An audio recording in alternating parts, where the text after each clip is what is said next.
तो नमस्कार आप सभी को। और मेरे साथ यहाँ पर धीरज हैं और धीरज को 70वीं बीपीएससी में रूरल डेवलपमेंट ऑफिसर का पद मिला है। तो धीरज बहुत बहुत बधाई आपको। Thank you so much sir. तो देखिए धीरज जो है धीरज तो हमारे क्लास में भी हमसे पढ़े थे, तो ये क्लासरूम स्टूडेंट टाइप के थे, लेकिन हम लोग का जो है वो एक टीचर स्टूडेंट से ऊपर का रिश्ता था और हम लोग एक तरह से समझा जाए तो भाई भाई वाला रिश्ता था, जिसमें कभी भी हम लोग दोनों को आपस में जब आवश्यकता पड़ती थी तो हम लोग दोनों आपस में उसके लिए बातें करते थे। और धीरज हमारे जस्ट घर के बगल में भी रहते हैं, तो इसीलिए ये जो इंटरव्यू है ये पार्क में हो रहा है। तो धीरज बस जानना चाहेंगे, देखिए बहुत सारे जो बच्चे हैं वो प्रिपरेशन कर रहे हैं 72nd का और आने वाले 73rd का भी। तो प्रीलिम्स के लिए धीरज, क्योंकि प्रीलिम्स में आपका जो मैंने देखा था कि टेस्ट सीरीज में भी आप बहुत अच्छा परफॉर्म करते थे और एक ऐसे स्टूडेंट जो क्वेश्चन पूछने से पहले जिसके पास आंसर होता था उसमें से आप हैं।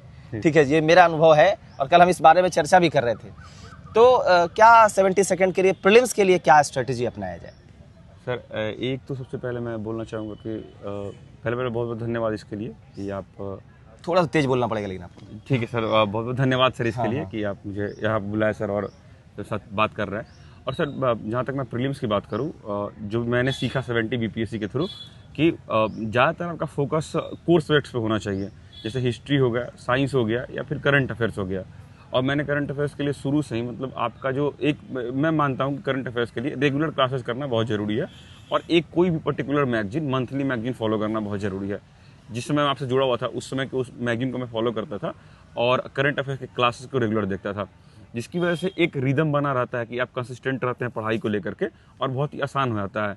और सबसे ज़रूरी जो भी चीज़ लगा पूरे इस तैयारी के दौरान कि आप भले ही कहीं से पढ़ ले, लाइक किसी कोचिंग इंस्टीट्यूट या फिर किसी मैगजीन से पढ़ ले, कितना भी पढ़ ले, लेकिन अगर जब तक आप कंसिस्टेंट नहीं रहने वाले हैं तब तक आपका रिजल्ट नहीं होने वाला है।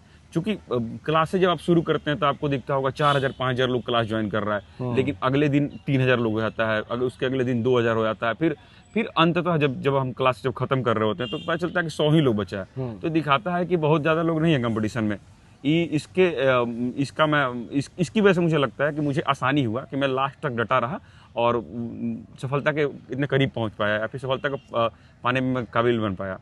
तो मुझे लगता है कि एक लगातार डटे रहना, कंसिस्टेंट रहना और चीज़ों को प्राइमरी फोकस करना कि इन चीज़ों पर ज़्यादा ध्यान देना है। जैसे हम कंपोनेंट डिवाइड कर लेंगे कि हिस्ट्री से 25 क्वेश्चन आते हैं तो मुझे फिक्स करना है कि 20 क्वेश्चन तो मुझे करना ही करना है यहाँ से।